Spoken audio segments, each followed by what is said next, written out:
Assalamualaikum warahmatullahi wabarakatuh. Halo para sahabat YouTuber, kembali lagi dengan channelnya Kang Surya. Nah, untuk di video kali ini Kang Surya akan menjelaskan bagaimana cara merakit kelas D900 biar mudah gitu ya dipahami juga. Nah, sebelum kita melanjutkan ini, jangan lupa para sahabat yang belum like silahkan di like, yang belum subscribe silahkan di subscribe. Jadi pertama-tama nih para sahabat yang harus dipahami ya sebelum ngerakit ini, karena untuk kelas D ini sangat sensitif ya. Kalau misalkan ada kekurangan dalam nilai-nilai ininya nilai-nilai resistornya dan juga yang lainnya, jadi sangat sensitif banget. Jadi yang pertama-tama kalau misalkan para sahabat mau rakit kelas D900 ini, sebelum para sahabat melakukan penanaman komponen ataupun yang lainnya seperti dioda, resistor dan juga nilai-nilainya lainnya. Pertama Kang Surya akan coba jelaskan sebelum para sahabat ngerakit ya, sebelum para sahabat di sini mau menanam si komponen ini, yang pertama yang harus para sahabat tahu dari PCB-nya atau dari rangkaiannya sebelum kita ngerakit ini, dari si pembuatnya atau yang membuat skemanya itu sudah fix ya, jadi kita nggak kesulitan dalam perakitan, atau enggak yang sudah dicoba dulu sama yang lain dan kebetulan berhasil tanpa ada merubah komponen. Itu ya yang pertama. Yang kedua, para sahabat pastikan dulu nih komponen yang mau ditanam itu sesuai nilainya dengan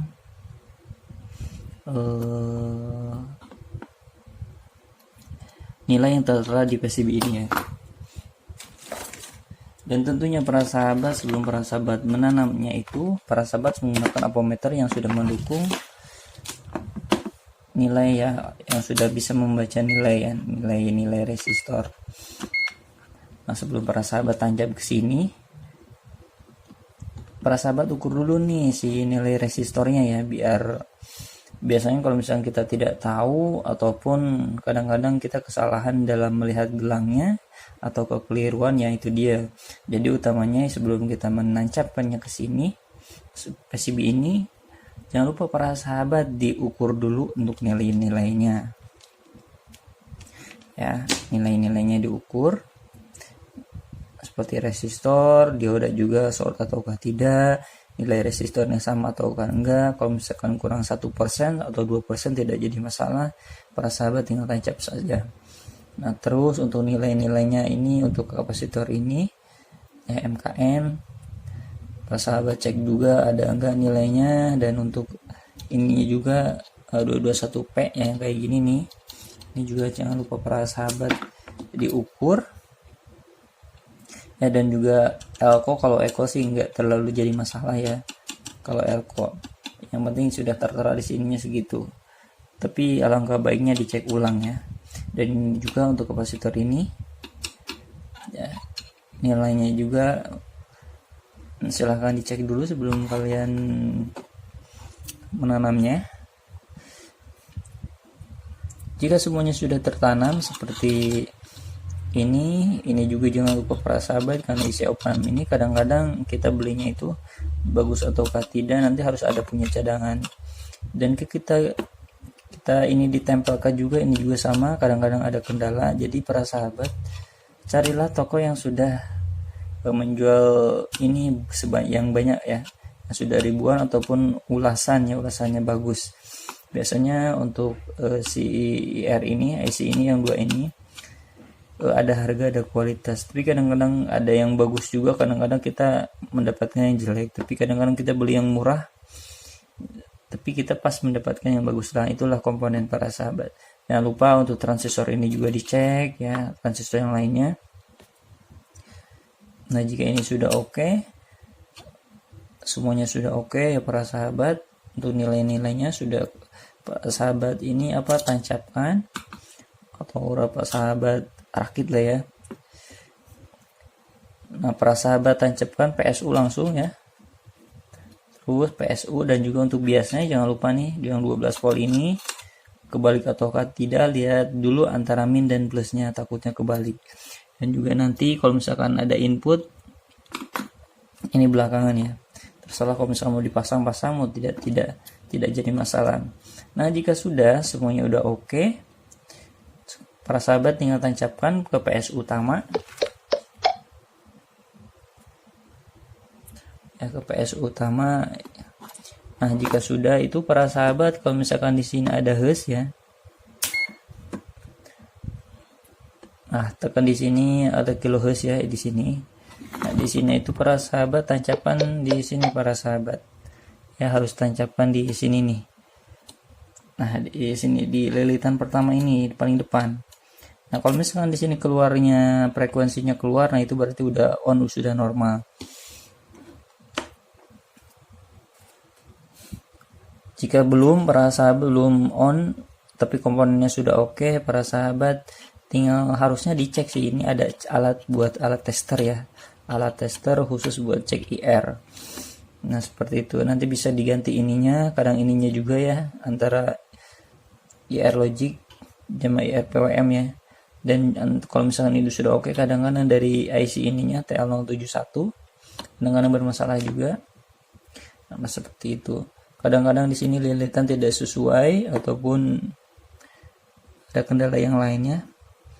Nah jika ini sudah oke, misalkan para sahabat tancapkan ya untuk ini nih, misalkan ini sudah start keluarnya 180 atau 250 ke atas ataupun 200 ke atas, istilahnya dari kilohertz ini sudah start. Nah jika untuk mengetahui normal ataukah tidaknya, para sahabat tinggal tancapkan saja antara min dan out speaker ya, antara min dan plus ke out speaker. Terus para sahabat pegang ini ya untuk inputnya. Jika di sini keluar, di sini ditekan, di sini ada akan mengeluarkan ini ya. Tapi sebelum ini di kesini dulu ya, ke port DC. Ininya ditekan-tekan, dari inputnya ada sebuah nilai keluar. Nah, berarti itu sudah oke. Nah itu para sahabat ya. Nah itu sih sedikit tips saja ya para sahabat, untuk jujur ya, untuk merakit kelas D ini, D900 ini sangat simpel, sangat mudah dipahami, dan juga sangat simpel lah, seperti itulah para sahabat. Jadi kalau misalnya sahabat mau rakit ya silahkan saja, karena ini sangat-sangat mudah ya. Saya menggunakan ini kodenya itu T157 ya, ukuran 4 cm untuk si core ini, dan untuk ininya ya, kalau misalnya para sahabat mau bikin ini untuk kawatnya itu sekitar 1,5 mili, sekitar 20 lilit ataupun 21 lilit, itu bebas ya, tapi tergantung PWM ya gitu. Nah seperti itu para sahabat. Nah kalau misalkan ini untuk heatsink, jangan lupa para sahabat ditempelkan ke heatsink ya. Nanti kalau misalkan kita geber itu, karena seperti sama sih kayak transistor, itu akan mengakibatkannya sangat panas. Jadi yang panas itu jangan herannya kalau misalkan kelas D itu panas. Ini yang panas ya, ini udah biasa karena ini air shoot, menurunkan tegangan bagian isi opam ini.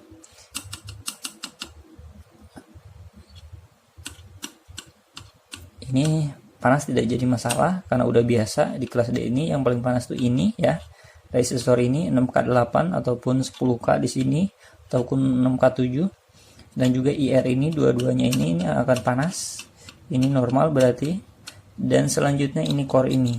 Jika core lilitan ini suhunya panas tidak jadi masalah, yang penting tidak berlebihan ya para sahabat, masih bisa dipegang.